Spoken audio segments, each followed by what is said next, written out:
Okay, so this is a look at the control room here at the KCBD studios. So this is where they pop up the video, the graphics, and this is where they kind of control the audio. And if you look out these windows, you can actually see our studio. So it is almost 3 o'clock.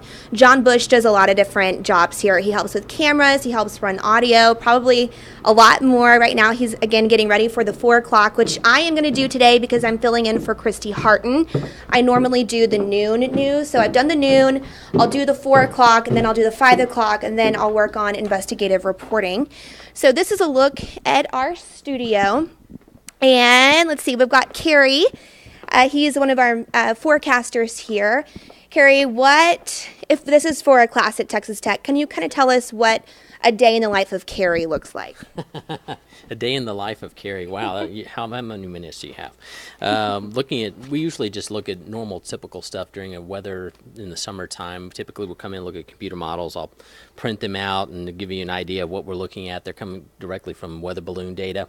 And we use raincast, which photographer Curtis is actually shooting right now. You can see that's our raincast actually for today, and it does show scattered showers and thunderstorms. So we look at that as one model, one version of things that we can do to help produce our forecast, which we do throughout the day. Obviously, we have a morning show, we have noon, we have 4, 5, 6, and 10. Then on the weekends, we have morning shows also Saturday, Sunday. And so we're on a lot, and usually between 3 or 4 of us, so we go over these computer models, but it all starts right here.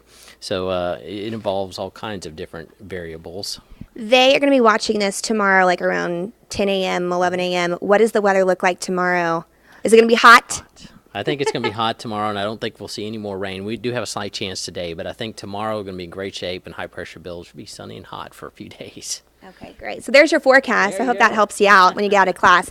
So we'll put down this green screen, and then, obviously they can't see, the meteorologists can't see what they're pointing to, so they look at these screens, and that helps them out. There's also, let me show you kind of what these cameras look like. So this has the teleprompter here for the anchors or the reporters, whoever's reading off of this. So this says, "Good afternoon, thanks for joining us today at 4. I'm Shaley Sanders in for Christy Harton." That's what I'll be reading in about an hour. And then these TVs come on so you can see what all of the viewers are seeing. So that kind of helps carry out. He can say, okay, if I'm pointing to Morton, this is where I am. Let's see. I'm going to take you into the newsroom. It's just right through these doors. And this is where our digital staff is, our reporters, our executive producer is in here. I'm going to introduce you to him. And you guys met Ashlyn Tubb. She's here working on her story for the day. Let's take you to, this is Ben Lawson. He's our executive producer. Ben, can you kind of tell us what your job is? So basically what I do is partly kind of overseeing a lot of writing. So reporters will come to me to check if their script's done, check if it flows, make sure everything's in there kind of well. Same way with our producers, making sure that's good. And of course, when somebody's off, I try to fill in for them. Yeah, Ben juggles a lot of jobs. And you've been a reporter, you've anchored too. He can do it all. That's why he's the executive producer. And then up here, this is where our producers sit. So this is Caleb. Caleb, what are you working on right now? Producing The 6. Can you show us what EMPS looks like? Sorry, I know you're in the middle of something. So this is what our stories are going to be for the 6 o'clock news. This is what Karen and Abner are going to be reading. So he's working on that right now. Again, it's 2:54. So he did the noon for me. He produced it. And then he just kind of jumped into the 6 o'clock. And then we have Allison Headley over here. She's another one of our producers. She is working on the 4 and the 5. She has newscasts that are back to back. Are you really stressed right now? No, I'm not. So tell us like an interesting story that's going to be in today's newscast. And this will have played yesterday for them, but what's the most interesting thing that you're working on right now? I would say the North Carolina governor is actually talking to senators there and Republican other politicians there about changing HB 2, which is the bathroom bill. So, yeah. So what she's typing here, if you'll look at this, that is what's going to show up in the teleprompter. So rumors about possible changes to HB 2, I'm going to be reading that later on in the newscast. So here in just a minute, I need to start reading this. So I'm prepared. I'm going to introduce you to one more person, pretty familiar face. Karen and Abner, their offices are up here. and this is where I sit too. So again, I do investigative reporting, and then I also anchor the noon. So this is where I work on all of that. And this is Abner. Abner, this is a class at Texas Tech. If you don't mind telling us kind of what your day is like. I am the managing editor for KCBD, and I basically oversee the news of the day. As you can see, I have called up here is what we have for the 6 o'clock news. This tells me what all is going to go in there. I constantly monitor what's going to go in the newscast. I have questions that the producer may not have. I'll say, what's the background on this, or what to change the story. I also read reporter scripts, help them with their stories for that night. I'll ask them questions and make them think, well, maybe I should go this way or that way. Just help them do the story better, hopefully. I've been here a long time, so my experience is a reason for that, and not that I'm a better reporter. Or You might be. well, and we're a training market, and they don't have as much experience here. They come here to get that experience, and most of them come here for a couple of years. Let me give an example. Look at this. Stephanie's a producer. Stephanie is now a producer in New Orleans. Okay. At our sister station in New Orleans, a great station there. Right, and Sarah Blake is now a reporter in Charlotte, at also one of our sister stations. And here we have Chelsea Davis. Chelsea is in Honolulu. And we do. Raycom does have a sister station in Honolulu. So if that is looking pretty good right now, we do have a station you can apply. What would you tell? And I'm not sure if this class, I think some might want to go into, might want to work for a newspaper. Some might want to go into broadcast. But what's the best piece of advice you have for young journalists who are deciding if this is the career that they want to pursue? Do an internship. Do an internship if you want to go to a TV station, at a newsroom, and see what goes on every day. Talk to the reporters. Find out what their daily life is like.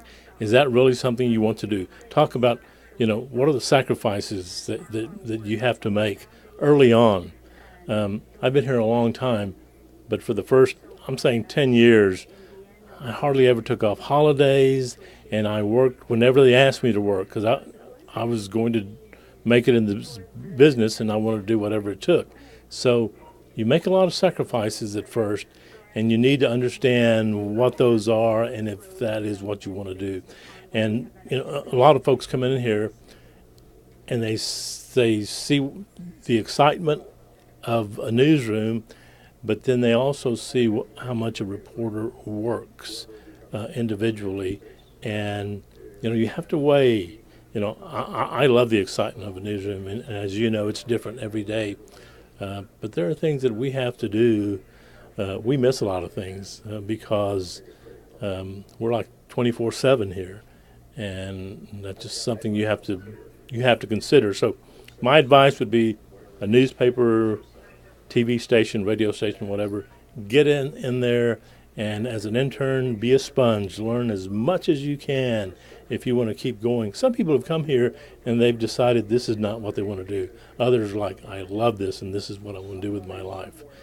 So, yeah, that's my advice.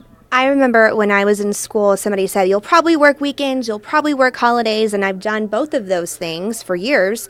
And it kind of scared me off at first, but the newsroom is like a family, and so if you're working a holiday, other people are too. We've had Thanksgiving up here, so I don't want to scare a whole bunch of people off, but I mean, that is a big sacrifice that you have to make. It is, and it's a balance. It's like Karen McKay, she had kids early on, and I always marveled at how she could balance her family life, her home life, and her career, and it's hard to do. My kids, I had them later in life, so I had already gone through all that time, but there is a sacrifice. I missed a lot of my kids' evening performances at school, little things like that, birthday parties. The news doesn't stop. So, yeah, that's something you do have to consider, but it can be done. Look at Karen McKay. She's done it, and she was a very good mother and very successful in her career here. She did both, but it's very hard to do. What is the biggest payoff? What do you love most about this industry that you've pursued now for so many years? Well, two things. Number one, personally, I'm very curious about what's going on. And what everybody's talking about, let's say Lubbock, the big story of the day, we are going to be right in the middle of it. That's what we do. That's our job, is to find out everything there is to know about it, whether it's a bank robbery or whether it's severe weather or whatever it is. We're going to be right in the middle of it and tell everybody what's going on. That to me is exciting, to be a part of that. Number two, because we are a training market, I love to see a reporter or producer, photographer come in here and then 2 years later leave saying, I've learned so much here. And to be a part of that, that's really exciting. That's great. Thank you so much, Abner. Sure. Good luck, everybody. So that's a pretty good look at the newsroom, and sports is over here. They haven't come in for the day yet, but this is the sports office. So we're all pretty close in this area. But people are coming in. We all have different hours. But right now we're going to go get ready for the 4. So thanks so much for watching.